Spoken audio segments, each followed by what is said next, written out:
theyeshiva.net. There's a famous statement in the Talmud in Tractate Tainus, Maseches Tainus, page 29, that Kol HaMis'abel al Yerushalayim zoiche v'roye b'simchasa. Whoever mourns for Jerusalem merits and sees its joy. By the way, the crowd that's sitting here as part of the crowd is a large crowd that's watching us live virtually from different types of backgrounds and walks of life. Hence, I try to translate everything into English. Those who understand the original shouldn't feel insulted that I'm, God forbid, underestimating your intelligence or your scholastic genius and knowledge. It's simply that everybody who's listening from across the world should be able to hopefully understand it and get it. The words of our sages of the Chazal are always precise. Kol HaMis'abel al Yerushalayim zoiche v'roye b'simchasa. Whoever mourns for Jerusalem merits and sees its joy seems grammatically off. One would expect the rabbis to say, whoever mourns for Jerusalem will merit and see its joy in the future. Obviously, when we are mourning for Jerusalem, it's because it's still in a state of destruction, of ruin. The third Beis HaMikdash, the third temple, was not rebuilt. So you say whoever mourns for Yerushalayim will merit and experience its simcha, its joy. Or as the expression is, if you want to be with me, if you want me to be with you when you land, you have to take me with you when you take off. So Kol HaMis'abel al Yerushalayim, the one who's emotionally linked to Jerusalem in bad times, will merit to be there with Jerusalem in the good times. But that's not what the sages said. Sages speak about both in the present. Whoever mourns for Jerusalem, zoiche v'roya, he merits and sees its joy. Roya is present, not future, not yira, not will see. He sees now its joy. But that, of course, seems strange. He doesn't see now his joy. He's mourning. He's mourning for Jerusalem.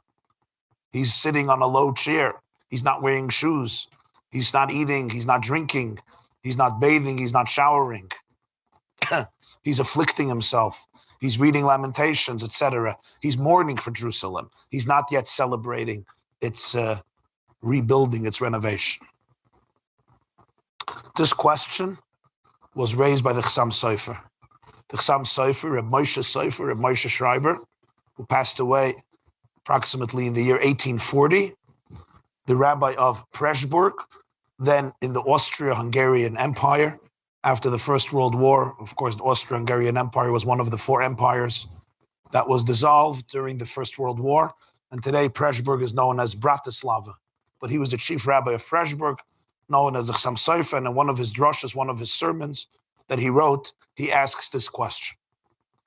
I want to present today to you the moving response and answer and insight of Reb Moshe Sofer of the Chassam Sofer, which is brief and concise, but as always, to really appreciate it, to really understand what he's saying, needs context, needs introduction.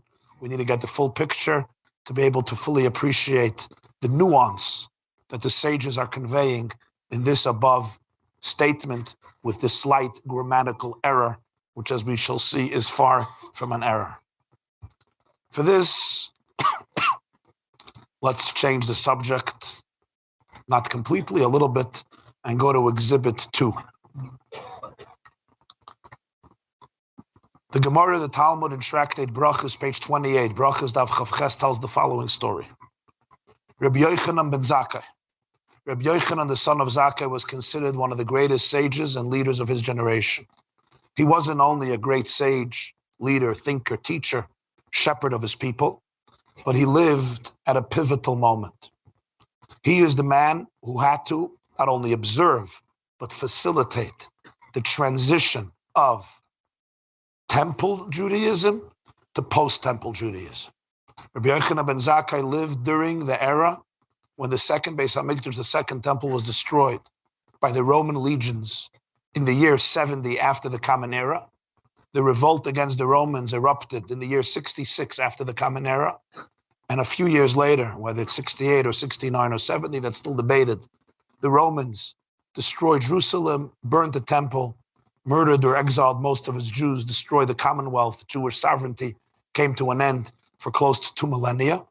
And Rabbi Yochanan ben Zakkai was the leader of the Sanhedrin, of the spiritual Supreme Court, the most important body, legislative and spiritual leaders of the Jewish people. He was the Nasi, the leader of the Sanhedrin, of the 71 spiritual leaders of the Jewish people. And therefore, he is the man who not only watched the transition, but he is the one who felt responsible to facilitate the transition. He understood that Judaism will have to take on a completely new face. It's hard for us to understand. I'll give you an example. When we celebrate Pesach today, you have a Seder. Everybody feels like it's Pesach, especially if you stay home.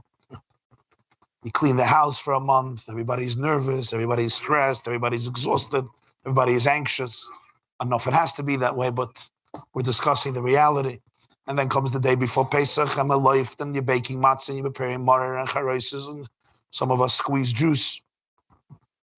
And finishing with bdika and beer and mechira, Erev Pesach in the morning, and burning, etc. Then comes the night of the Seder with all the anticipation, and the children come home with their booklets and their Haggadahs, and they have a lot of ideas and insights and Divrei Torah to occupy. And thank God there's a lot of kids in the family, a lot of grandchildren in the family. So we sit for many hours listening to everybody's insight.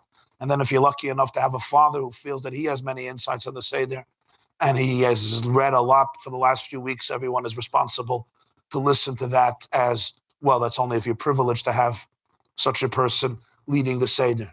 And so it completely feels like Pesach between the Marer and the Charoises, and everyone is commenting how delicious the matzah is this year, and how this year the Marer did not come out too sharp.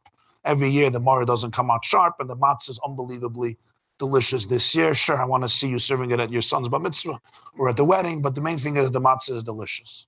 Okay, Pesach is Pesach. Somebody doubts if it's Pesach. Of course it's Pesach. It feels like Pesach. It acts like Pesach. It sounds like Pesach. But imagine the Jew who experienced Pesach with the Beis HaMikdash. What did the first Pesach look like after the temple was destroyed? What did it look like? He sat down by the Seder and he was crying the whole time. He looked at his little child who was 2 years old or 3 years old or 4 years old, and with nostalgia he tells his wife, these kids will never know what Yiddishkeit was, what Pesach was. This is a poor, it's like a picture.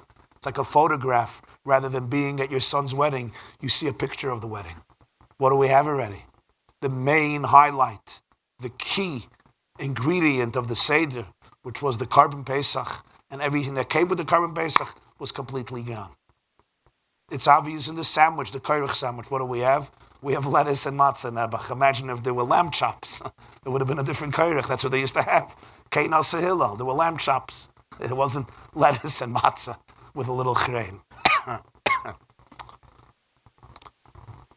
But Rabbi Yochanan, so for the first generation, it would have been easy to dismiss it and say Judaism came to an end. Same is true with everything. Shabbos is not Shabbos. Yom Kippur. For us, Yom Kippur is Yom Kippur. Yom Kippur is not Yom Kippur. Yom Kippur is Yom Kippur. Nobody knows what to do with themselves in shul. But imagine if you experienced the transition from temple to post-temple. This is Yom Kippur. Sitting in shul and jumping down 5 times, back and up 5 times. That's Yom Kippur. That's not Yom Kippur. Talking that there was once a high priest. We take these things for granted. Somebody had to facilitate that transition and know how will Judaism survive. The man was Rabbi Yochanan ben Zakkai.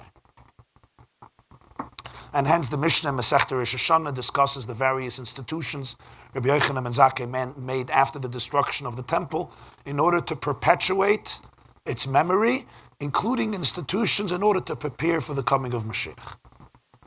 There's one story about Rabbi Yochanan ben Zakkai I want to focus on. When he fell ill, the Talmud says in Brachas 28, his students came in to visit him. Rabbi Yochanan ben Zakkai was weeping. They asked him why he's weeping, and one of the things he said is that when a person passes on, there are 2 paths in front of him. One path leads to paradise, and one path leads to Gehenna, to purgatory. Ve'eni yodeya be'ezeh derech melichin haisi. And I do not know which path I am going to be led down. Am I going to paradise? Or am I going to purgatory, to Gehenna? How can I not cry? At the end, right before he dies, he tells the students, create a chair, panu makom, make place for Chizkiah Melech Yehuda. For Chizkiah, one of the later kings of Judea, make place for him. He passes away. The commentators struggle with this comment. I don't know which path I am going to be led on. Really? Rabbi Yochanan ben Zakkai, the Gemara says, 40 years he learned. 40 years he taught. 40 years he led the Jewish people. Lamad, Limed, Pirnes es Yisrael. His entire life was one continuum of goodness, holiness, purity, dedication, connection, and leadership of the Jewish people. If he's not going to paradise, who is going to paradise? Now you might say that's humility. That's not humility. Some of us think humility means lying to yourself. If I'm tall and I say I'm short, I'm not humble, I'm stupid. If I'm intelligent and I say no, I'm dumb, I'm not humble, I'm an idiot. If I'm strong and I say I'm weak, it's not humility, it's ludicrous. If you have a certain virtue, a certain talent, physical or spiritual or emotional, not acknowledging it is not humility. We often misunderstand what humility is. We think humility is to lie, to make believe you don't have what you have or you have what you don't have. That's not humility. That humility is fake humility because you yourself know it's not true. Very important idea. When it says Moshe was the most humble person in the world, Ha'ish Moshe anav moed, you think Moshe looked in the mirror and said, oh, I'm a nobody, I'm a shmata, I'm valueless. Really? When Korach stood up to him, Moshe wasn't such a shmata. What happened to his humility? Throughout the whole 40 years, Moshe is never a shmata. He knows exactly what he has to do. He stands up to God, not only to the people. That's not so humble. Humility does not mean you don't know your calling. On the contrary, that's not humility. That's a form of arrogance. Fake humility is rooted in arrogance. Humility means I know exactly who I am. I know exactly my calling. I know exactly my talents, my virtues, my potentials, my abilities. And I'm humble with what I have. I'm humble because I appreciate at the end of the day that it's a gift. And that if somebody else would have had it, he or she may have developed it yet more and reached even a deeper place. Rabbi Yochanan ben Zakkai knew who he was. He really thought he's going to Gehenna. Why is he going to Gehenna? His whole life was one story of Torah and Mesiras Nefesh, learning and teaching and sacrifice for the people. He really thought, I'm going to purgatory. Who's Gan Eden made for, if not you? The answer to this, my dear friends, is as follows. Sometimes you live a good life, a meaningful life, a virtuous life. You look back at your life and you could say, V'hinei toiv, it was fine. I think I lived a good life. But sometimes there's one story in your life. And when you look back at that story, you often cannot forgive yourself. And it eclipses everything else. Rabbi Yochanan ben Zakkai knew about the life he lived. But at the moment of truth, the moment before he returned his soul to its maker, he reflected on one moment in his long life. And he asked himself, maybe this moment was a moment that I will never be able to forgive myself for. What was that moment? We now go to another story. The Talmud in Tractate Gittin, page 58, Perek HaNizak and Daf Nun Ches, tells the story in the famous discussion and elaborate few pages that deal with the history of this day of the destruction of the second temple and the first. Talmud tells how Rabbi Yochanan ben Zakkai was up against a bunch of Jews who were sikrikim. They were fanatical zealots who felt that there should be no compromise with Rome. They forced the Jews into war against Rome. Many of the sages felt it was an ill-advised move. At that point in history, the logical path of the Jewish people would be to try to reconcile with Rome, to try to work with Rome. But it was an argument. It was a strong debate, and the fighting within ultimately became so ferocious that the zealots burned down and destroyed all of the food, all the storage of food that they had in Jerusalem that would last for decades. They got rid of it, so the Jews were starving. So they were forced to go out of the city where the Roman legions were surrounding them, and they were forced into war. Rabbi Yochanan ben Zakkai felt otherwise, and he sneaked out of the city. It wasn't easy to sneak out of the city because they wouldn't let you leave the city. He sneaked out as a corpse, as a dead man, to be buried outside of Jerusalem. And when he comes out, he goes to visit Aspasionis. Aspasionis is Vespasian. Vespasian was sent by Nero, the emperor of Rome, to be the commander-in-chief to lead the Roman legions against Jerusalem. Ultimately, as Rabbi Yochanan predicted to him, Vespasian would become the new Caesar. Aspasionis was called back to the imperial city of Rome, and as commander in lieu of him, he dispatched his son. His son was Titus, who was the general who ultimately brought down Jerusalem and burnt the temple, as the Talmud describes at length. Titus's father was Vespasian Aspasionis, who was back in Rome. Rabbi Yochanan ben Zakkai meets Vespasian.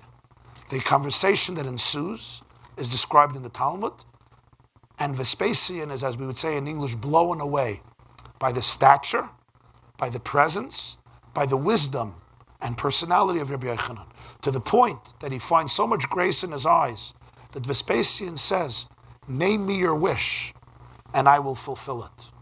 Whatever you want, I will do."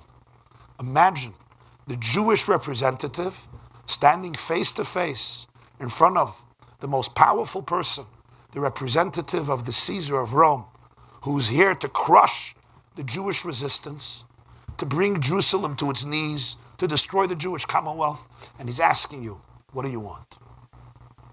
Rabbi Yochanan asks for three things, Rabbi Yochanan ben Zakkai. Number one, he wants a doctor, a physician for Reb Tzadok. Reb Tzadok has been fasting for 40 years, sensing the impending destruction. He wants a physician to heal him. He wants Reb Tzadok to remain alive. Number two, he asks him to spare the family of Reb Gamliel. The family of Reb Gamliel traces its lineage back to Hillel HaZaken, Hillel the elder, which traces back his lineage to King David, Malchus Beis David. He wants the family of Jewish royalty, of Jewish kingship, represented by Reb Gamliel in that generation. And then his son, Reb Shimon ben Gamliel, and his son Reb Gamliel, and his son Reb Shimon, and his son would be Rabbi Yehuda HaNasi, the editor of the Mishnah. He wants him to spare the family, not to destroy the family. Reb Shimon ben Gamliel himself is executed. We read about it today, one of the Asar Rugi Malchus, Reb Shimon the son of Gamliel. But he wants the chain to remain. The third request, Tenli, Yavne, V'chachameh, 4 words. 12 miles from Jerusalem, there's a little city called Yavne. Yavne had a yeshiva, a place medrash, where students learn Torah. Ultimately, the Sanhedrin, the spiritual Supreme Court, the Supreme Court of the Jewish people, would transport itself from Jerusalem to Yavne. Allow me to have Yavne and its sages. Don't burn Yavne. Don't destroy Yavne. Leave it intact. Let them continue studying. Let them continue teaching. Let them continue learning Torah. Vespasian agrees to all three. The Talmud says Rabbi Akiva, and some say Rabbi Yosef, were perturbed by Rabbi Yochanan ben Zakkai's decision. They asked themselves, how could you ask for such small stuff when this man offered you to do whatever you want? In fact, they applied a verse to Rabbi Yochanan ben Zakkai. Meshiv chachamim acher. God takes the mind of brilliant people and sometimes he sets it backwards. He takes the most brilliant people and he sets their mind backwards. If some things have to happen, they just have to happen. How could he not ask for Jerusalem, for the temple? He could have said, Vespasian, do me a favor, go home, take your wife on vacation to Hawaii or back to Rome. Lozens Teru. Of course, Rabbi Yochanan ben Zakkai felt it's not going to work. Tafasta meruba, loy tafasta. That was his calculation. You don't ask for too much because you'll get nothing. That's what he thought. But they disagreed. Now Rabbi Yochanan ben Zakkai is on his own deathbed. And he reflects on his life. And he has to ask himself some hard questions. And he asks himself this question: is it possible that I failed my people? Remember, how many of us are asked a question in our life that we know will transform the destiny of an entire nation? How many of us are asked in our life a question that you know that the answer to that question, on that answer, hangs the entire destiny of your people? What you say will determine the future of your people. Rabbi Yochanan ben Zakkai looked at what happened. There was complete destruction and devastation. And he asked himself, is it not true that I may have to go to Gehenna? Is it not true that I may deserve purgatory? Maybe I had good intentions. But what do they say? Maybe it comes from here, right? The path to hell is paved with wonderful intentions. I think it applies here very well. Excellent intentions. But if I would have said something else, with one answer, I could have saved my country. I could have saved my government. I could have saved my people. I could have saved my homeland. I could have saved my temple, my Beis HaMikdash, my spiritual epicenter. I could have saved the future of the Jewish people in their organic, natural homeland, and I did not. Instead, I asked for Yavna, the Chachamaha, a little Beis Medrash a few miles away. Rabbi Yochanan ben Zakkai asks himself that question. Now, you know, when you're confronted by such a question, by a man like Vespasian, how do you decide these things? These are not questions that you could look up in Shulchan Aruch. A drop of milk fell into the cholent. Is the cholent kosher or not? My fleishik spoon went into my milchika sink. I cleaned it with hot water together with cheese, dishes. Can I use the spoon? Can I not use the spoon? Etc. For this, you open up a Shulchan Aruch. You don't want to open up a Shulchan Aruch, or you don't know, you call up a rabbi, or you text him and you get an answer. But we're going to get this answer. You're standing in front of Vespasian says, what would you like, Rabbi? Say, whoa, man, I got to call my rabbi. What is your rabbi going to tell you? You're not going to find this in Igros Moshe or in Pischei Tshuva. You're not going to find this in Shalsa Tshuvas Yabia Omer or Eretz Tzvi. You're not going to find a Rashba or Rebbe Akiva Eiger, a Shach or a Taz or a Sma or a Prima Godim that addresses this. These are questions you have to decide like this, with your gut, with your kishkas, with your heart, with your soul. There's nobody to ask. He made a decision, and on his deathbed, he asks himself, did I fail my people or did I not?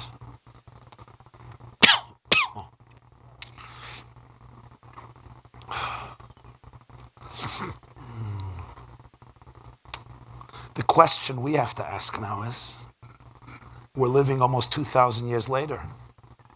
Where did Rabbi Yochanan ben Zakkai end up? Where did he deserve to end up? He couldn't know the answer. He was too close. Hindsight is 20/20, but he didn't have hindsight. He lived through the period.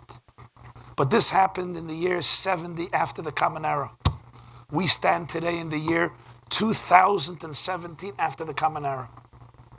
That's how many years later? Mr. a mathematician?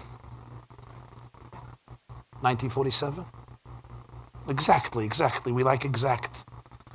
Anybody here with numbers? If not, I'm going to have to do it. Yeah? Okay, 1947. 1,900, I'm relying on you. 1,947 years later. It's a hipshe Zeit. It's a nice couple of years. They once asked a Chinese politician, what's your opinion of the American Revolution and the French Revolution? He says, it's too early to tell. 250 years, 300 years. Those are babies. Americans are a bunch of babies. Come, 3 centuries. You're dealing here with 19, almost 2,000 years. There's a lot of hindsight, a lot of perspective. Not many nations have been around for 2,000 years. We live in America. We're thankful for America. A few hundred years old. That's it. We have hindsight. We have perspective.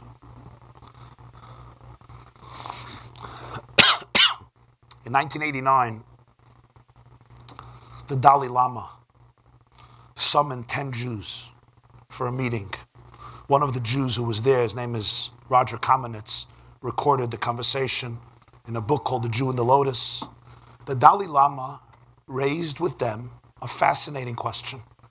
I'm just fascinated by the fact that he called in Jews to discuss this dilemma. And this was his problem. He and his tribe and his religion were exiled by the Chinese from Tibet in the 1950s. They have been exiled in India for close to a half a century, more than a half a century. And he comes to the Jews and he says, I have a problem. Not living in our organic homeland for close to 50 years, I do not know how we are going to manage to give over our traditions to the next generation. We're in exile ultimately in another country. So who did I call? I summoned the people who have managed somehow to do this well. They have been in exile for millennia, scattered all over the world, and nonetheless, for the most part, many of them managed to maintain their identity with pride, with dignity, with determination, and with conviction. And they're still thriving as a culture, as a people, as a religion, as a faith. I want to know how you did it. He understood this is a question you have to ask from the experts. Who are the experts? The Jews. I'm not going to tell you what they answered him, because I'm not sure I agree with their answer. But I'm going to tell you what I would have answered if I would have been in that delegation. I actually don't know if I would have answered, because I don't know if it's so relevant to him. But what's the real answer? The answer to this question comes from a strange and interesting mitzvah. There's a mitzvah in Parshas Truma. In the portion of Truma in the book of Exodus, we're commanded to build the Mishkan, the sanctuary, the tabernacle. And the piece of furniture that was most pivotal in the sanctuary was the Aron, the Ark, which contained the two luchas, the two tablets with the 10 commandments in the Holy of Holies in the Mishkan and the sanctuary, later transported to the Holy of Holies in the temple on the Temple Mount in Solomon's, Shlomo HaMelech's first temple, and which then later was hidden or exiled. There's one mitzvah, and that is the Ark, the Aron, which is a box, a container, needs to have badim. It needs to have Steingen, yeah? Steingen. Poles, staves. I don't mean to bring up nightmares here for the Chede Ingelach. But poles, staves, right? Poles. Why do you need poles? The Mishkan had to be transported. True, they were in Kadesh for 19 years, but still, you have to transport. They were traveling. How are you going to transport an ark? You had badim, just like you had on the other pieces of furniture. On the table, shulchan, the mizbechas, the altars, they all had staves, they all had poles. But by the ark, there's a special commandment. Lo yasuru habadim mimenu. Never take away the poles. The poles always have to remain in the ark, ready to go. Very strange mitzvah. In fact, somebody who removes the poles from the ark is violating a mitzvah loisasa with the penalties of malchus. It's a serious transgression. A strange mitzvah. Imagine you purchase a beautiful piece of art, a Van Gogh, a Raphael, a Picasso for your living room or your salon. It costs you $29 million an original. Anybody? You hang it up. You hang it up in your living room. It's the pracht of your house. You make sure to make many shalom zachas in your house just to get people jealous.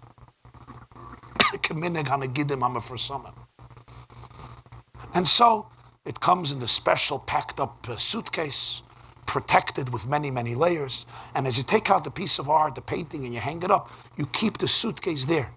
And your wife asks you, why do you keep the suitcase? So you say, well, one day we have to move.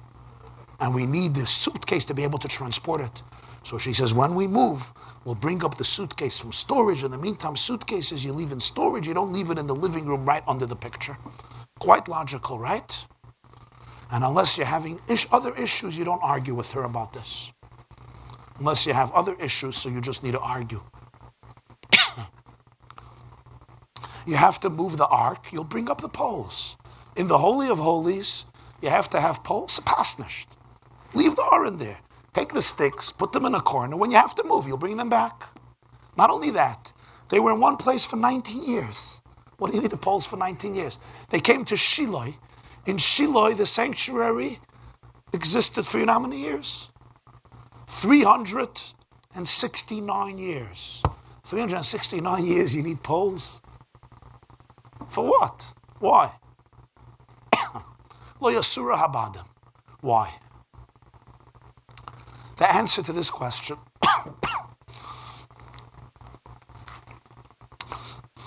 was presented by two people. One by the Meshech Chachma, the Ur Sameach Reb Meir Simcha Kohen of Dvinsk.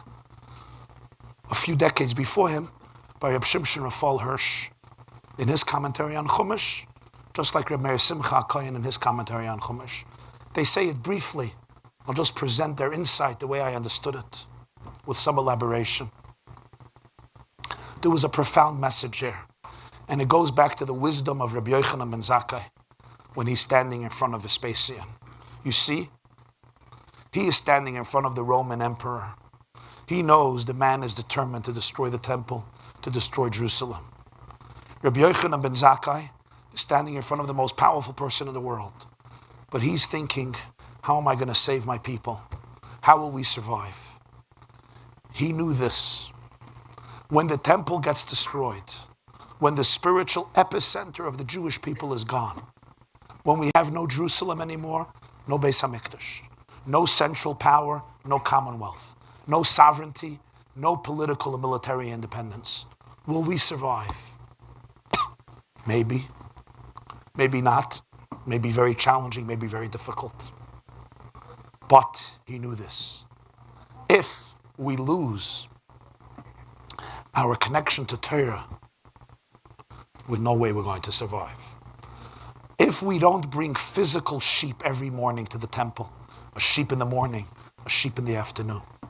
If Shabbos comes and we don't have the offerings known as the Musafim. If Passover comes and we don't have the offerings known as Pesach. Yom Kippur comes, we don't have the offerings of Yom Kippur. We don't have the goat and we don't have the bull. We don't have the blood in the Holy of Holies and we don't have the burning incense. Will we survive? May be very challenging.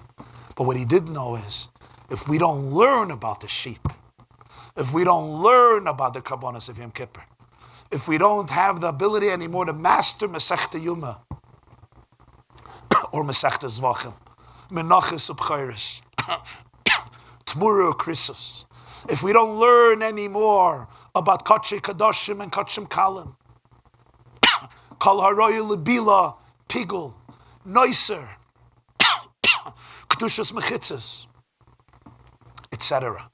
If we don't learn anymore about Trumas and Maestros, about Tumas and Tyrus, about the Azara versus the Heichel, Ezra's Koyanim versus Ezra's Yisrael, all the components that deal with the study, the learning, the understanding of the offerings of the Beis HaMikdash, of the Jewish relationship with God, then Rabbi Yochanan ben Zakkai knew there's no way that the Jewish people will be able to survive. And that was the secret of the poles. Why were the poles always there by the ark? The sanctuary became the center of the Jewish people. Later, it would be Jerusalem, the Holy Temple, the Holy of Holies, and the ark. Usually what happens to a nation when they're thrown out of their land? What happens to a nation when they're expelled, when they're exiled?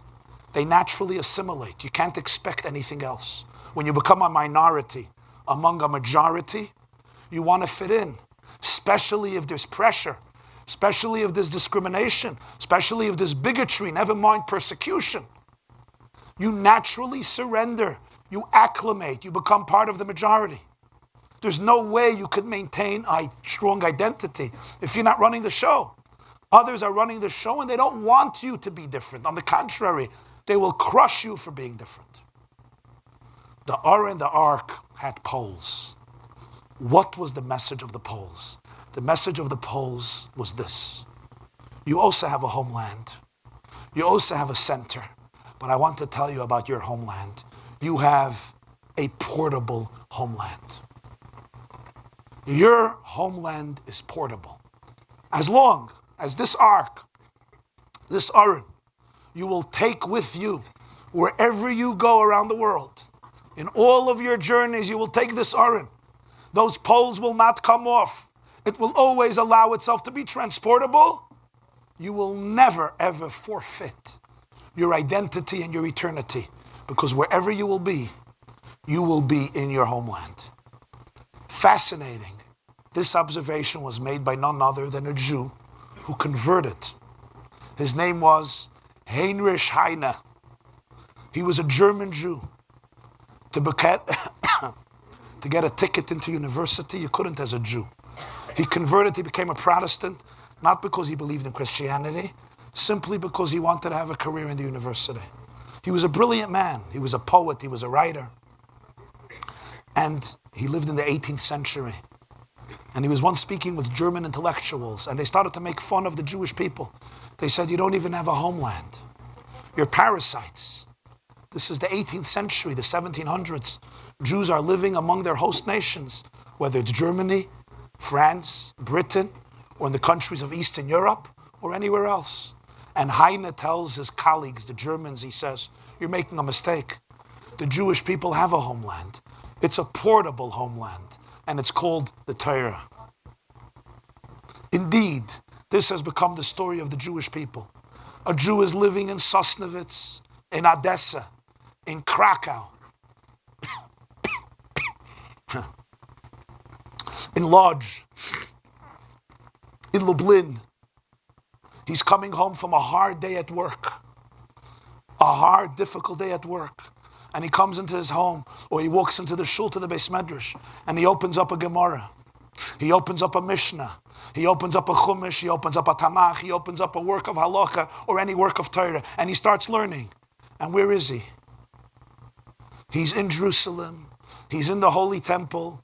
He's in the Holy of Holies. He's in the Ark. He or she is in their organic homeland, wherever they were. It's a portable homeland. Somebody once sent me a story. It would be interesting to verify if it's historically accurate. It was quite amusing. Queen Victoria from Britain was once vacationing in Germany. Her husband came from Germany originally, and she was vacationing in Hanover. She was pregnant, but she still had 2 months scheduled to deliver the baby. Lo and behold, she started to feel as otot, the baby is coming out. Now you do realize the crisis, don't you? Queen Victoria is going to have a baby on which soil? German soil. There's not enough time to go back to Britain. It could be too dangerous. If the baby is born on German soil, he could never become the future heir to the British throne. He has to be born on British soil. Was Titman, crisis. Victoria is having her baby, and this baby will not even be able to rule. 2 months early, it's her problem. She went on vacation.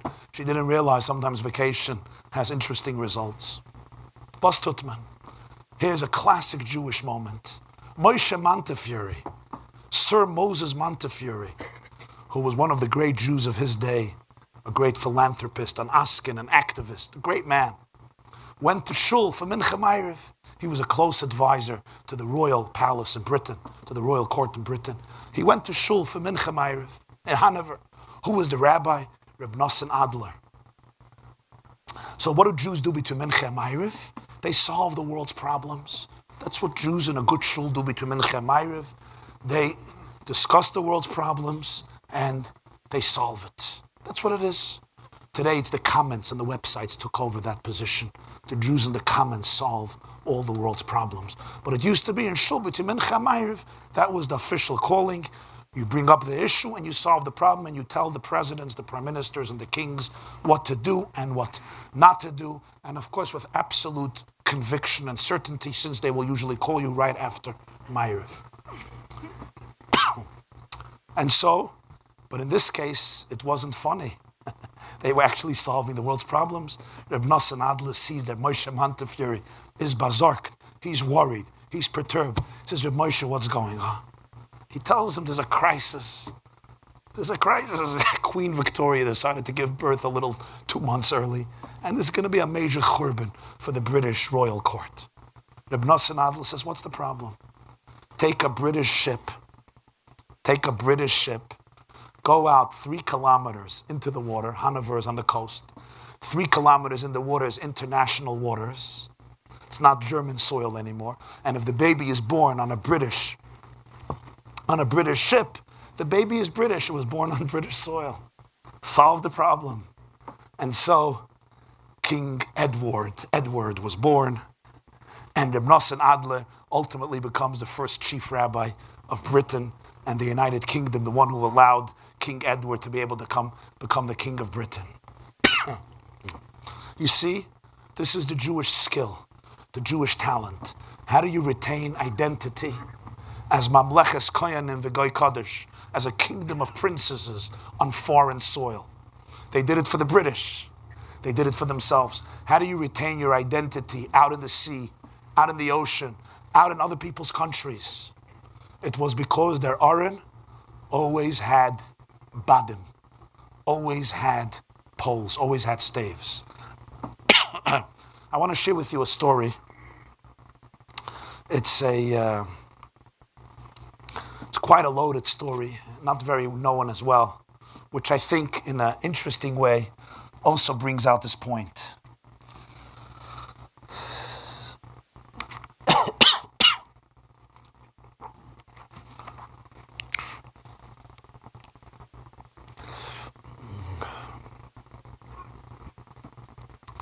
In April 1912, the Titanic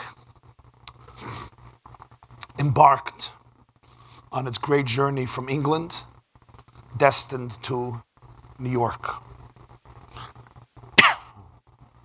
The Titanic, as its name indicates, was singular both in size and in majesty. They said then that it was the unsinkable ship. As somebody said, even God himself could not sink the Titanic. The Titanic cost, in the early 1900s, to make $750,000, which today, $7,500,000, which today would be equivalent to $400 million. That was the price of the building of the Titanic.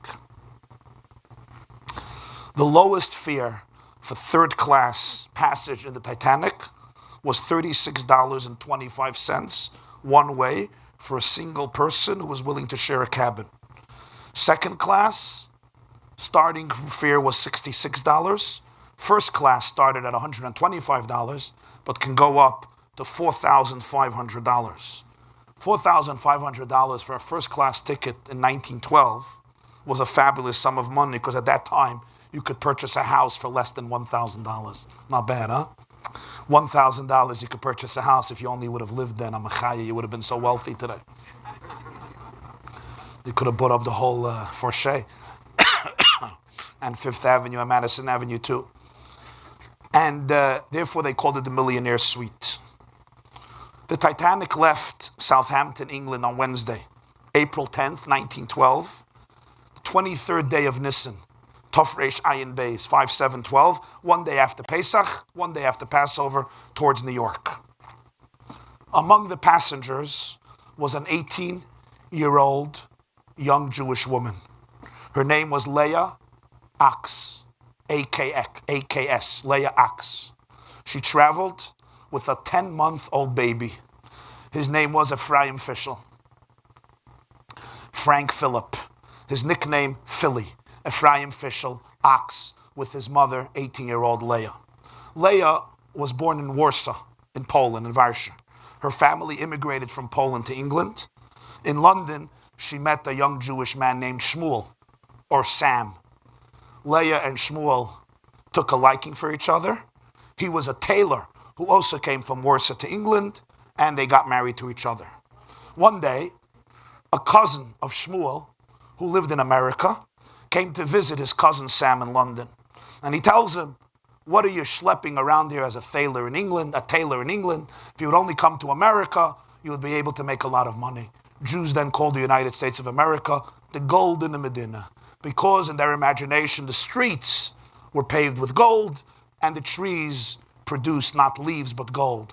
Whereas Sam Levinson once said, he said, "My father, when he came to America, he was told that the streets are paved with gold. And then when he actually arrived in America, he discovered three things. First of all, the streets were not paved with gold. Second of all, the streets were not paved at all. And third of all, he is the one who has to pave them. So this was the perspective of America. Now we're still looking for the copper. If we could find some copper, would also be good. But let's not complain. Compared to the poverty of those days, it's really extraordinary what we have in America.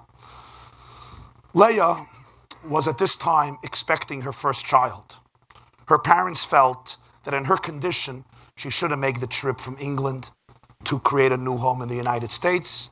She's trugadik, she's pregnant. Rather, let Shmuel travel alone. He'll set up home, he'll set up shop. And then when the baby is born and she's feeling better, she'll join her husband in the United States. So Sam traveled alone. He set up home in Norfolk, Virginia. And they were waiting for Leah to give birth. Leah gave birth to a baby. They made a bris. His name was Ephraim Fischel. And now they were planning to head to America. He was 10 months old. She was strong enough, he was strong enough to be able to make this long trip from England to America. They were booked on an earlier ship, leaving to the US, also in April 1912. But as usual the case, the Jewish mother intervenes. This is a classic behavior, and so Leah's mother mixed in.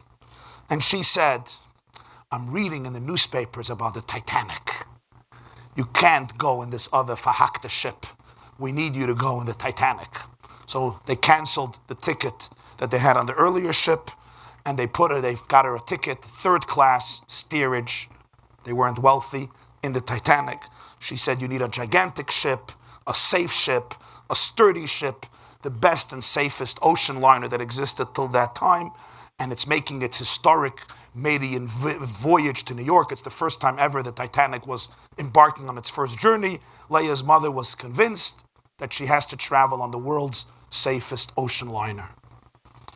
One day after Pesach, April 10th, 1912, Leah acts on her baby Ephraim Fischel. Together with many other passengers, they board the ship in Southampton in England. There's fanfare, there is ceremony. They were in a third-class cabin, which was called steerage, together with many other immigrants to America. 4 days later, shortly before midnight on April 14th, as the ship was 95 miles south of the Grand Banks in Newfoundland, it struck an iceberg. The iceberg that the Titanic struck was 100 feet over the deck. That's how tall it was. Now 90% of an iceberg is hidden beneath the water. So this iceberg was literally a mountain of ice, close to 1,000 feet from bottom to top. Most of it, of course, was under the water. Its massive knife-like edges beneath the water surface punctured and gashed the ship along 250 feet of its hull. 20 minutes later, after consulting with the ship's designer, whose name was Andrews, the captain of the ship, whose name was Edward Smith, realized that the Titanic would sink within 2 hours. Everyone on board would lose their lives unless they would get onto lifeboats and then be rescued by other passing ships in the water. Now the tragedy became clear. There were not enough spaces in the lifeboats for everyone. There were 2,200 passengers and crew on board. There was room only for 1,178 people on lifeboats. More than 1,000 people would surely die. The boat begins tilting. There's absolute panic. There's pandemonium. There's confusion. There's hollering, fear, uncertainty. The captain and the crew order that women and children would be saved first. In the third class cabin, women and children are ordered in front of the men in order to go in front of the men to be saved. Leah Axe, the Jewish young woman from Warsaw, is holding her 10-year-old baby, Ephraim Fischel, in her arms, and she's trying to get from the third class cabin in steerage to the deck to be able to get on one of the lifeboats. The problem is that the gate in front of her cabin jammed and no one could get out. She's standing pressed against the gate, screaming for help. A sailor sees her with her little baby in her arms. He reaches over the gate. He lifts her and her child up so she could run to the deck where women and children are being put into lifeboats. Most of the people in the third-class cabin did not get out. They could not get to the deck. 75% of them indeed drowned. Leah runs up to the deck with her child, and she's waiting. She's waiting by the edge of the deck, trying to get on line to get into one of the lifeboats to be rescued. It was frighteningly cold. Remember, this is the middle of the night. It's freezing. People are shoving, people are pushing, people are screaming, people are trying to get onto lifeboats. Down below, the water mercilessly is gushing into the Titanic, into its gaping holes. The ship is getting filled of water. The whole bottom of the ship is now flooded. Leah is on the deck, shivering from cold together with her son. One of the wealthiest women on board was a woman named Lady Madeline Astor. She sees her and her baby huddled against the cold. Lady Astor herself was 5 months pregnant. She had an 8-foot, beautiful, warm shawl. She removes it, she gives it to Leah, and she says, "Here, wrap your baby, it's so cold out here." Her teeth are shattering. Leah thanks her profusely. In fact, Lady Astor survived. Her husband perished, and her baby was born 4 months later, and she named him after his father. During this time, a man pushed himself into a lifeboat that was about to be lowered into the water. When the cabin stewards saw him, they forced him out of the boat, pulled him back on deck, yelling that women and children come first. This man managed to jump into another lifeboat, waiting for it to be lowered. He was determined to be saved. Again, they fought with him. They schlepped him out of the second lifeboat, and they put him back on the deck, insisting that women and children must be given priority. The man saw Leah Ox, standing with Ephraim Fischel there on the deck. He was enraged. His eyes were wild as he stalked back and forth, consumed by anger, madness, and frustration. In a demented moment of madness, he runs towards Leah and he screams, "You think women are first? You think children are first? I'll show you." He grabs the infant from Leah's arms and he throws him overboard. Leah shrieks in horror. Her child was just thrown into the ocean. The men on board attack this man, but it's too late. The deed has been done. The child has been thrown overboard. The poor baby is gone. People are yelling and screaming, and now it's Leah's turn to get on the lifeboat. "I won't go without my baby," she cries. The officers tell her, "You have to save your own life. Your baby is lost. What are you going to gain by dying as well? You need to save your own life. There's no point in staying on a ship. It's going to sink." They literally schlep her. They try to console her. She's crying hysterically, and they just take her and place her on a lifeboat that is lowered into the water. She comes down to the middle of the Atlantic. Her lifeboat's number is 13. She is together with 63 other people. 2:20 a.m., the Titanic went down. With every passing minute, the cries for help from those dying in the water faded away. It was only at daybreak, April 15th, 1912, that the liner Carpathia arrived and rescued the survivors from the lifeboats.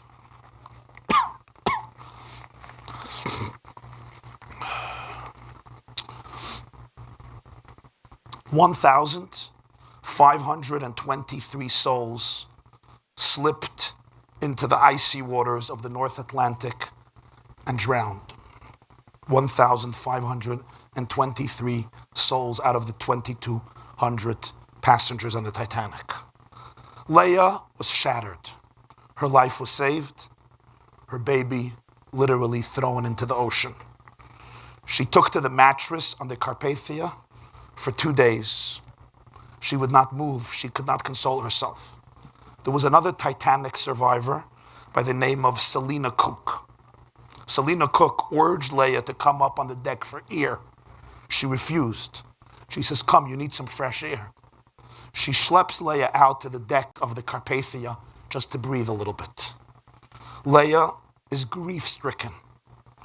And suddenly Leah sees on the Carpathia a woman holding a child.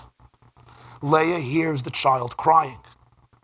The voice of this child sounds too familiar.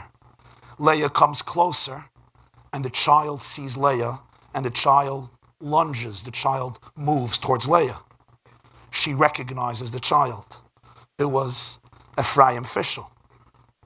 That's my baby. That's my child. You see, unknown to Leah, as the madman threw the baby overboard, he fell into the hands of a woman sitting on lifeboat number 11. This woman, who already went down on a lifeboat, was a Catholic woman. Her name was Elizabeth Nye. She was pregnant. She was saved, lifeboat 11. Her husband was not permitted to follow his pregnant wife into the lifeboat. Elizabeth Nye's husband perished. He drowned. She was a firm Catholic believer. As she's sitting on the boat, suddenly a child falls into her arms. She begins to believe that God sent her a child as a replacement for her dead husband and as a brother for the child who she's carrying in her womb. This child is going to be born as an orphan. He won't have a father. Now he'll have at least a brother. God sent from heaven a child. Elizabeth Nye is holding a Jewish baby. She's dressed in a long black dress with a huge cross. She tells Leah, it's not your child. It's God's child. It's not your child. The child was entrusted by the Lord to me. On the deck of the Carpathia, the woman who cared for Philly since the Titanic sank refused to give Leah the child. Leah goes to the captain of the Carpathia, who now becomes King Solomon, who has to determine which mother is saying the truth. You remember the story, right? Which mother is saying the truth? Thank God he did not say, take a knife. He did not say that. His name was Arthur Rustin. Arthur Rustin was the captain of the Carpathia. He is now put in the role of Shlomo HaMelech, of King Solomon, deciding who the real mother. Leah is crying hysterically. This is my baby. This is my son. Mrs. Nye is insisting that it's her child.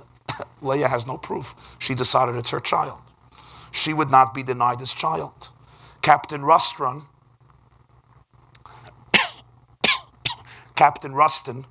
Arthur Rustin, takes both women and he says, come with me to my quarters. My private quarters, there we could sit and I could reflect on the matter further. In the captain's quarters, he's investigating. He speaks to this one, he speaks to this one. Leah suddenly calls out, she says, I have proof that this is my child. Captain Rustin says, what's the proof? 18-year-old Leah says firmly and with certainty, she says, I am Jewish. My son is circumcised. He had a bris. You have to understand, not like America today. In Europe at that time, only Jewish children were circumcised. The baby was undressed. Sure it is. Sure it was. Black and white. The baby had a bris. When Captain Rustin saw this, he took 10-month-old Ephraim Fischel and returned him back to his mother, Leah. The Carpathia brought all the survivors from the lifeboats to New York. Mother and baby were united with father, with Shmuel, who came, of course, to greet his wife and his baby in what has become an eventful trip. 9 months later, Leah, who was now with her husband, gave birth to another baby. Deeply grateful to Captain Rustin and his crew on the Carpathia who saved them from their lifeboats in the North Atlantic, Leah named her daughter Sarah Carpathia Ox. God always has it his way. The nuns at the hospital in Norfolk, Virginia got confused And instead of naming the baby Sarah Carpathia Ox, they named the baby Sarah Titanic Ox. And that remained her name for life. Sarah Titanic Ox became her name. Ephraim Fischel grew up in Norfolk, Virginia, with his mom and sister and dad, with Sarah, with Leah, with Shmuel. As a proud Jew, he would walk for miles every Shabbos to daven in the Orthodox shul in Norfolk, Virginia, known as the Cumberland Street Shul. He would walk literally miles every single Shabbos to daven in that shul. He never forgot how fortunate he was to survive. He was given not one life, but 3 lives. He was given one life like everybody else, his second life when he was saved from the Titanic going under, and his third life when he was saved from this madman throwing him literally overboard. He could have perished with the other 15, 23 people, but God spared him, and his bris ensured that he was returned to his mother. Leah died in 1967. Ephraim Fischel died not so long ago. He died in July 1991. I tell you this story not only because it's a fascinating story, but it captures the Jewish story. It's one story about an individual and his mother, but it captures the Jewish story. Because the Titanic sunk, the ship that was not sinkable sunk. And the Jewish people did not sink. And the question is how that happened. And here we come back to the insight of the Chassam Sofer. So I visited a camp on Sunday. This Sunday, I had a Shabbaton in Pine Tree in the Catskills, and Sunday I went to speak at a very nice camp, hundreds of children. And at the end of my speech, I asked the boys to ask questions. So one of the boys, 13 or 14 years old, he asked the following question. He said, Rabbi Jacobson, this week we had no meat. All we had for 9 days is fish. I hate fish. I love meat. Why in the world can't we have meat? I said, what did they tell you? What did they tell you when you grew up why you can't have meat? They said, because it's the 9 days and you're not allowed to have meat. But I don't understand. Why should they make us miserable? Why would they deprive us from it? I want to eat. What's wrong with just eating a normal meal? Why does this religion want to make me miserable? That was the question. Anybody here ever asked this question? What was the response you got? Anybody? You asked this question? You had it. You never asked it. Okay. That's my job, to articulate the questions that everyone thinks about and nobody asks. Or some think about. Not everybody. Some think about. I actually was very happy he asked the question because it allowed for a genuine conversation. I'll tell you what I told him. I can't vouch that it was a good answer, although I thought it was a good answer. But I could vouch that when I finished, he was going like this. Like this. He was nodding with almost enthusiasm. I'm not going to say it turned his fish into the taste of paradise, and he lost his love for meat in the 9 days. But he was very, extremely agreeable, I would say, like almost emotionally satisfied with the answer.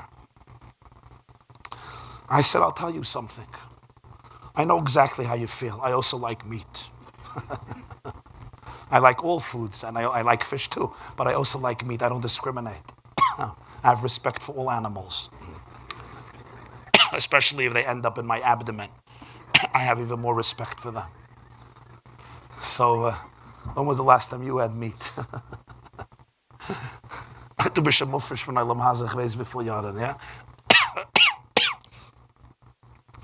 I said, I want to explain to you something about your people. We could naturally say 9 days. What happened in these 9 days? 1,947 years ago, some Roman troops came, breached the wall of a city, 3 weeks penetrated the city, and the 9 days got closer and closer and closer to the Temple Mount, put the temple on flames.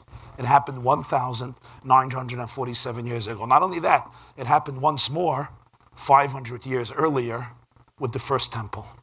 And we could say, I'm dealing with my life today. I don't know what happened last week to me. I'm still trying to figure out what happened yesterday. Now you want me not to change my diet based on what happened almost 2,000 years ago? I mean, let's face it. I don't know who they were. I don't feel it. I don't have anything with these 9 days. I got my own issues. And I just don't feel connected. So you'll tell me stories after stories after stories. You'll read Eicha, and you'll read Kinnis, and you'll tell me about the 9 days, and you'll tell me about Tlosa de Puraniyasa, and Shiva de Nechemte, and Chazon Yeshayo. I just don't feel connected. I said, but you're 14 years old, and I want you to understand how our people function, how we operate. I want to tell you, we consider it a duty to ourselves and to our children to always remember that we're part of a story, and to always keep in our memory every Jew who lived, breathed, danced, cried, laughed, suffered, lived, or died as a Jew. Yes, be very proud of the fact that 2,000 years later, every year you and your friends tell a story. You tell a story about a brother and a sister, children of the high priest, Rabbi Shmuel, taken into captivity.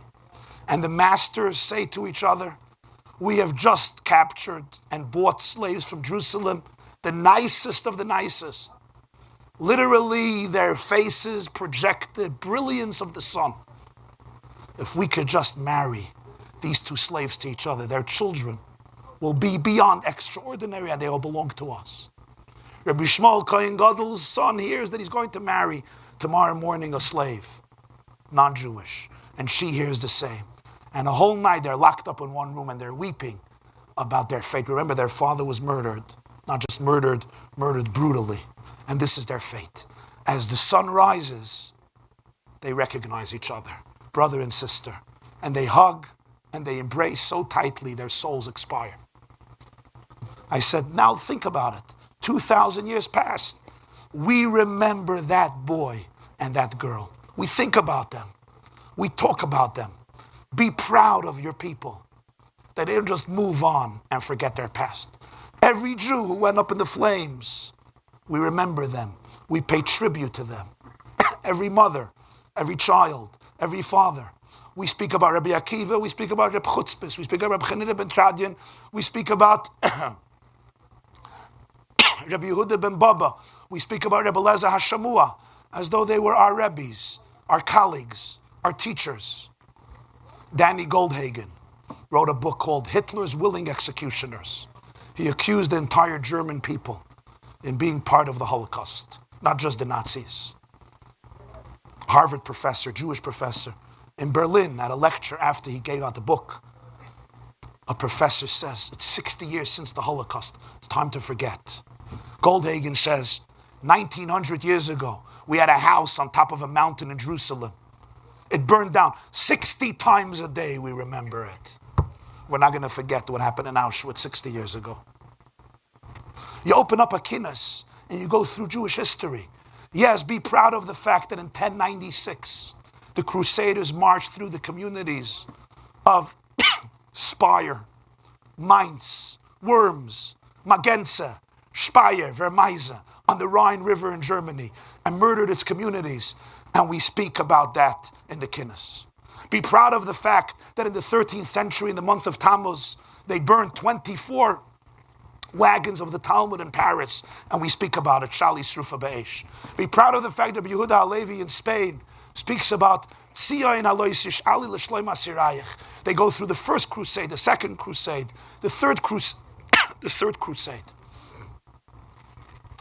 You may not feel what happened in the 9 days, but be proud that you're part of a people that speaks about the past as though it was present.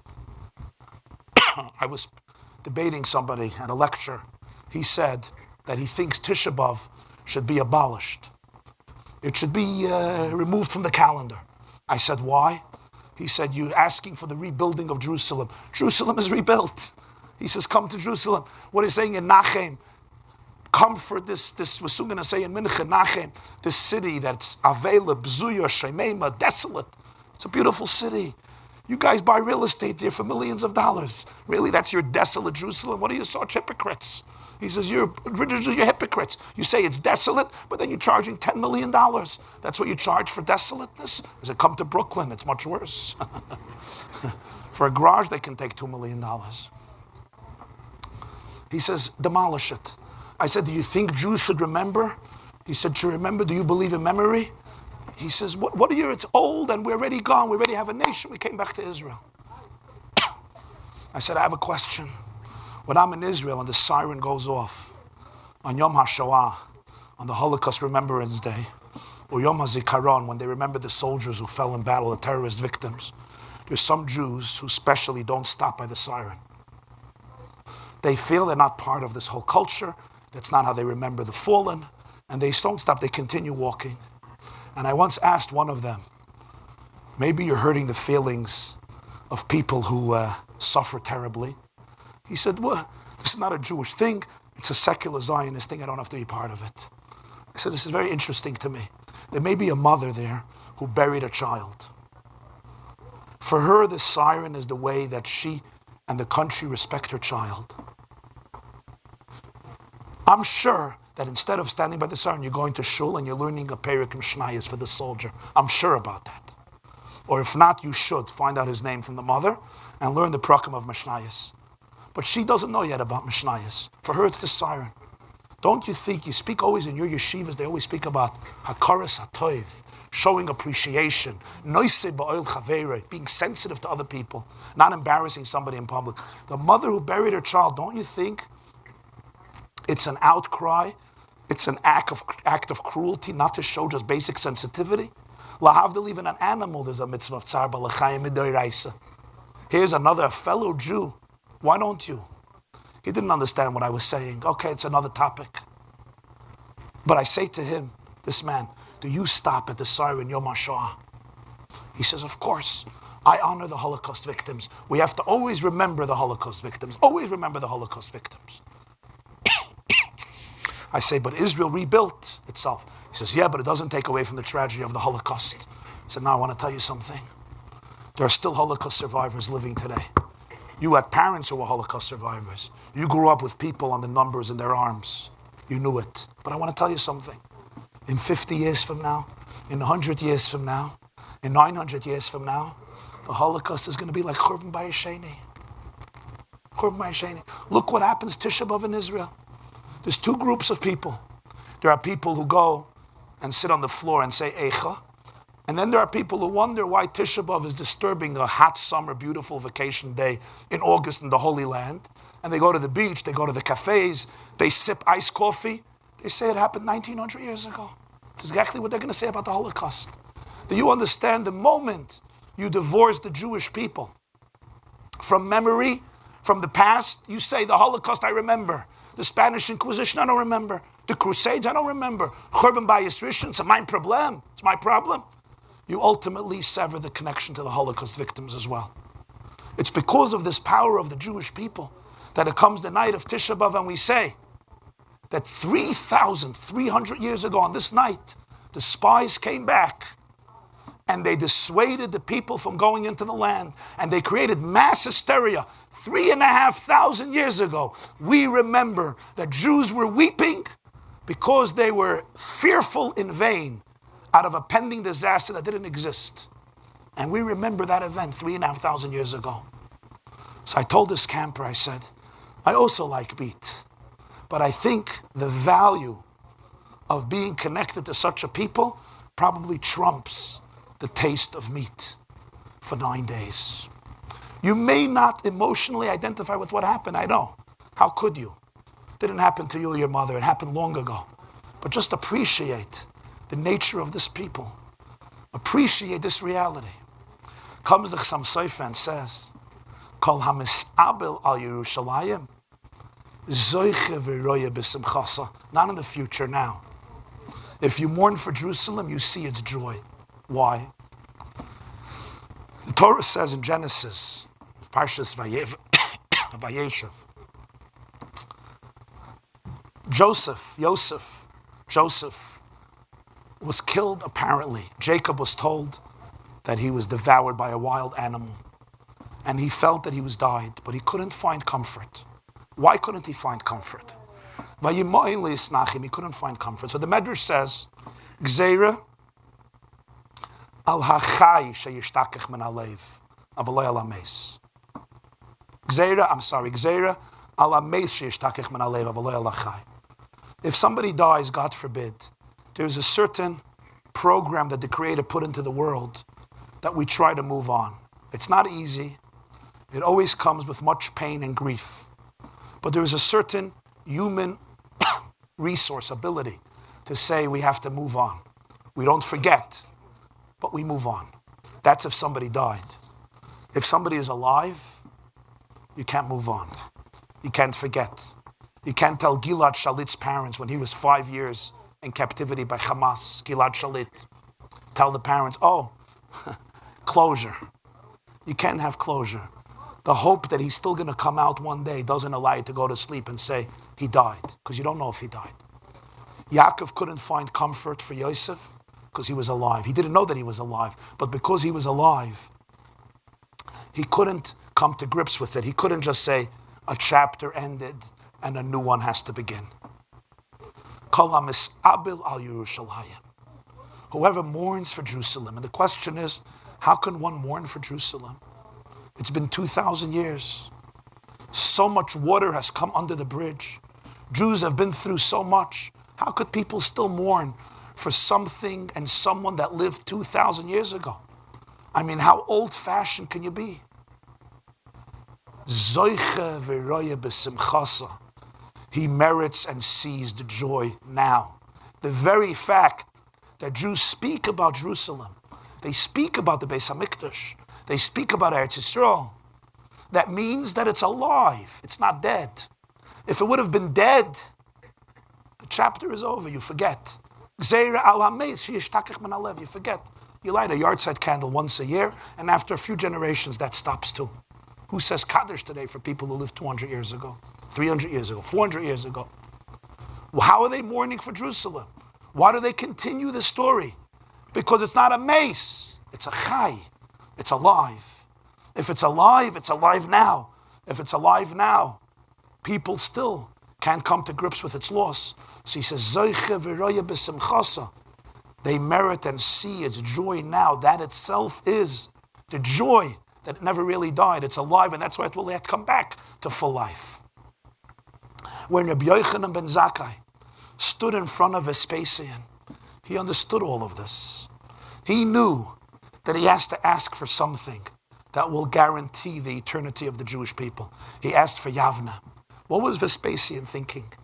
Vespasian looked at the rabbi. He says he's a smart guy, but he's not too smart. Here is Rome, the epicenter of the might of the modern world. Rome was the superpower of civilization.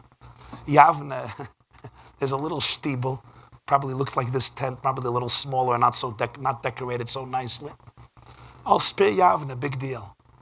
Little did Vespasian know that by acquiescing to Rabbi Yochanan ben Zakkai's request, he himself was signing the death certificate for the Roman Empire.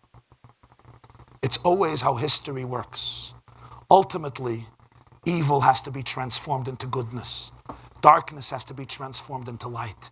And therefore, light can always be found in the darkness. Vespasian himself was ultimately the one who was signing the death certificate for the Roman Empire and the life certificate for the Jewish people by telling Rabbi Yochanan, of course you can have Yavna v'chachameh. Rabbi Yochanan ben Zakkai said, I don't know if I'm going to go to paradise or purgatory.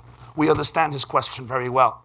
We, who live almost 2,000 years later, now turn to Rabbi Yochanan ben Zakkai and say, Rabbi Yochanan ben Zakkai, now it's time for us to ask you the following question. Where is Vespasian? Where is Titus? Where is Caligula? Where is Pompey? Where is Julius? Where is Adrian?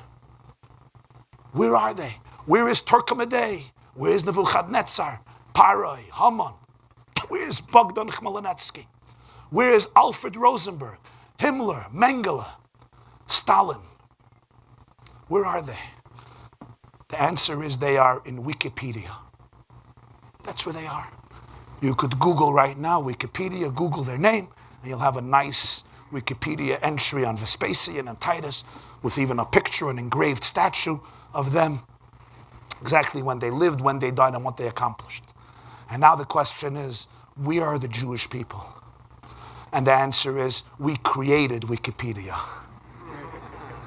We are the ones who write these entries for them. We put them in. We tell them when they're born, when they died. We edit it. We put in the pictures. We write comments. We argue about it. We created Wikipedia. How did that happen? How did that come about? Vespasian could have never imagined this. Rabbi Yochanan ben Zakkai did. 4 words.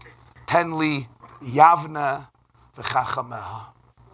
He knew that as long as the Jewish people will be able to hold on to Torah, will be able to hold on to its mitzvahs, will be able to have the ark with the poles that will transport the Torah wherever they go, no might will ultimately be able to defeat them or crush them.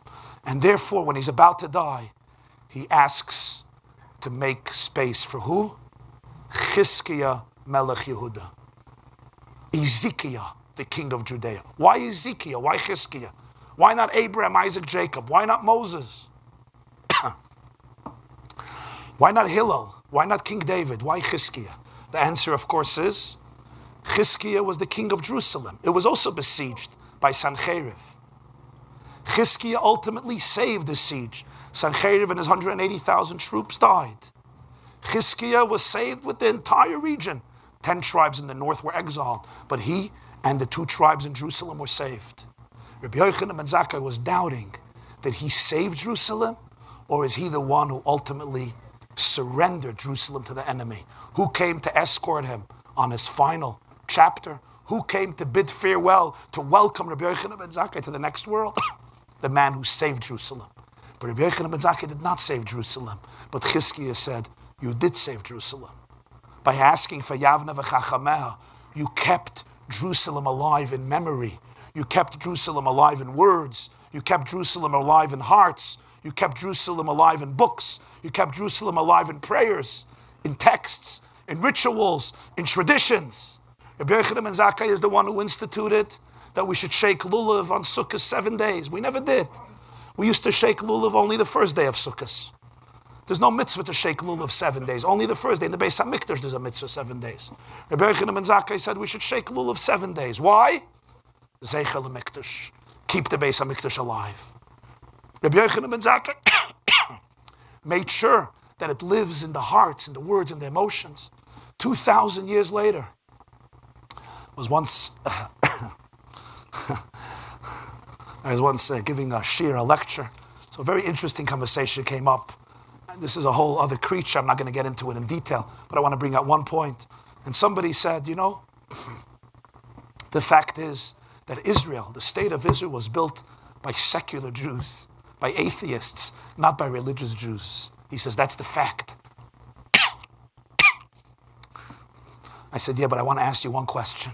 You think it would have been possible for Herzl, or Ben Gurion, or Moshe Sharet, or Chaim Weizmann, or Zalman Shazar, or Sokolov, to even remember and speak about Israel, if not for the Rambam and the Ravid in the 11th and 12th century, arguing in Hilchas Beis HaBchira, if you could bring karbonos today without a Beis HaMikdash if you have an altar? You think anybody would have thought about Eretz Yisrael if the Kesef Mishnah and the Lechem Mishnah and the Magid Mishnah would not delve into the halachas of Trumas and Maisris and Maiserishin and Maiser Sheni and Maiser Oni and the Kedusha of Yerushalayim and the Kedusha of the Mechitzas and where it could be eaten and where it cannot be eaten? You think anybody would remember Eretz Yisrael and be able to come back if not for Rabbi Akiva Eger and the Beis Halevi and Reb Chaim Halevi delving into nights and nights spending, analyzing the definition, the halachas of the karbonos, and the kedushas of Eretz, and the Kedusha of Eretz Yisrael, etc. The Jews who sat by candles late at night for 2,000 years and learned the halachas of Karbonos, halachas of Tumah and Tara, halachas of the Beis HaMikdash, halachas of the Azara, halachas of Yom Kippur, halachas of the Karban Musaf. They kept the country alive. The Jews who stood up 3 times a day and faced Yerushalayim to daven there. It's the only reason there was a place that was so alive in Jewish memory, Jews could come back there. Jews could come back there. So, Kol HaMis'abel al Yerushalayim, Zoiche v'roye b'simchaso. I'm going to conclude with this story.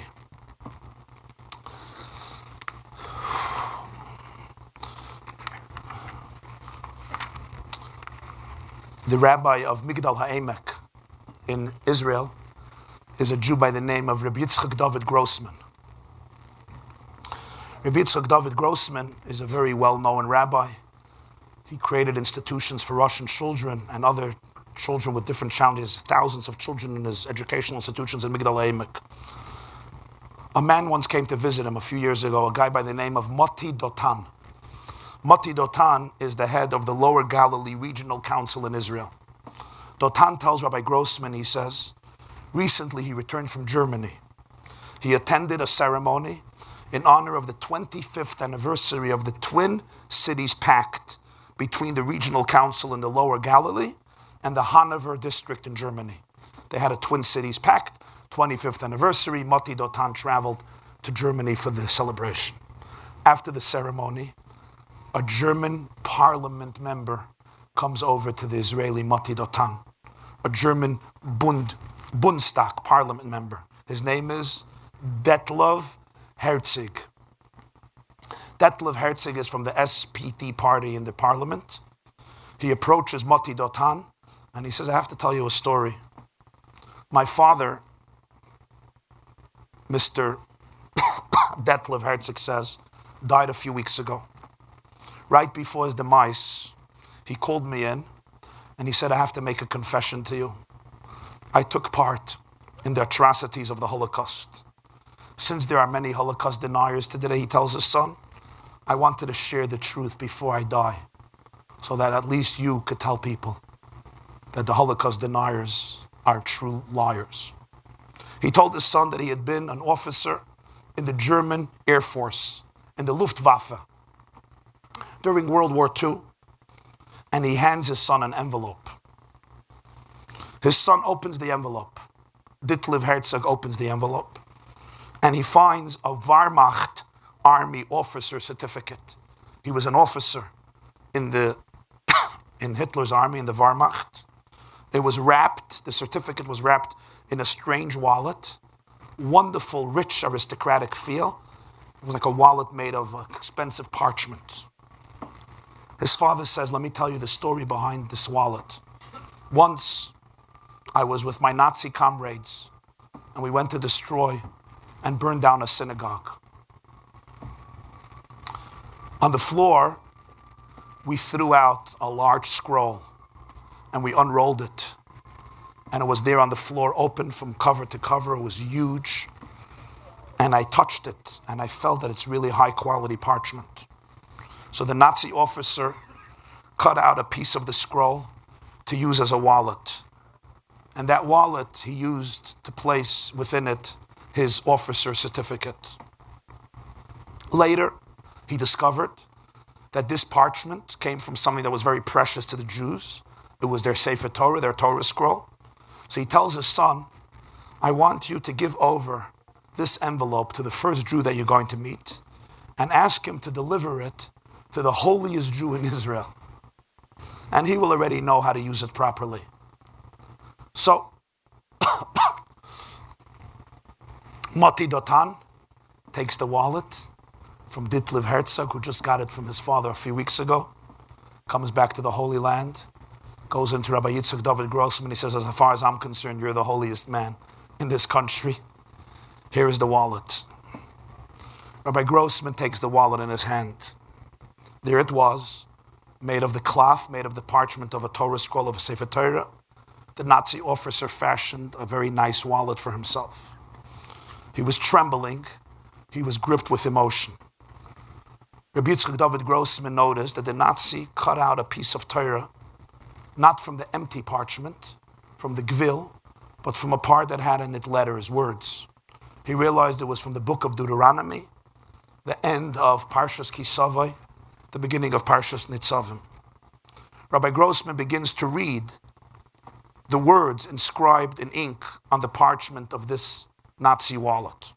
They were the terrifying words of the Teichecha, the chapter of Rebuke in Deuteronomy at the end of Kisavai, in which the Torah warns of the terrible consequences of the Jews abandoning their covenant with God. And then on the wallet, the Torah continues to say, Atem nitzavim hayoim kulchem lifnei Hashem Elokechem. You are standing today before your God.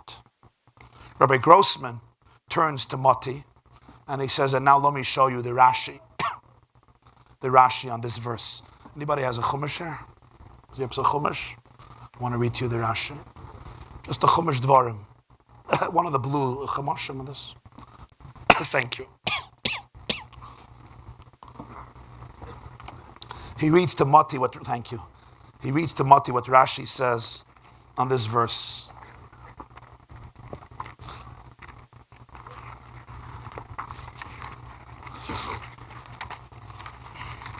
Atem nitzavim hayom kolchem, sagt Rashi.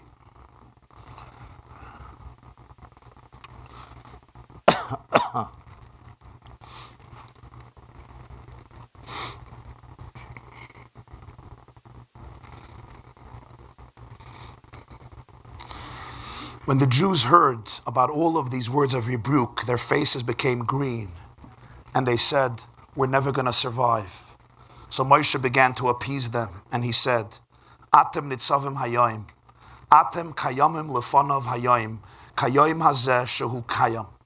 You are standing in front of him today, like this day, that will always endure. V'hu mafil, even when it gets dark. Umeir, sunrise happens once again. Kach heir lechem v'kach asid l'hoyer lechem. Don't think you will ever fade away. You are like the day, like sunlight. It may set, but the sun will yet rise again. That's why Moshe says after the rebuke, Atem nitzavim hayom kolchem lefnei Hashem Elokechem.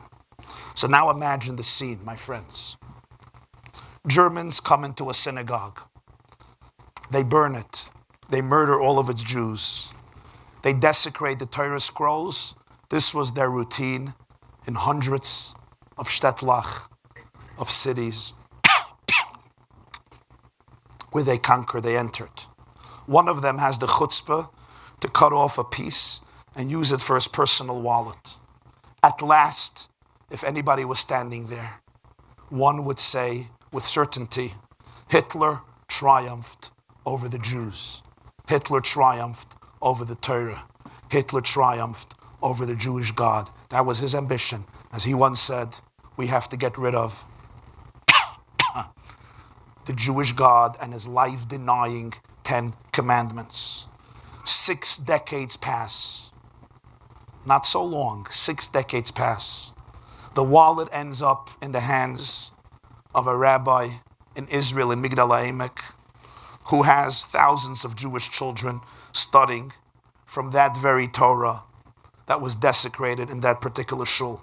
He now kisses the holy parchment and he quotes to the man who brought the wallet from Germany the divine promise that the Jewish people will never perish. Thus, in retrospect, in hindsight, we could look at Rabbi Yochanan ben Zakkai and say to Rabbi Yochanan ben Zakkai, thank you. By giving us Yavne v'chachameha, you secured the eternity of the Jewish people and the knowledge that just as the sun set, it will rise again speedily in our days. Thank you.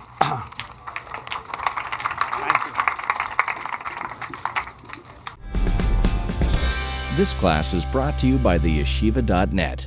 Please help us continue the classes. Make even a small contribution at www.theyeshiva.net/donate.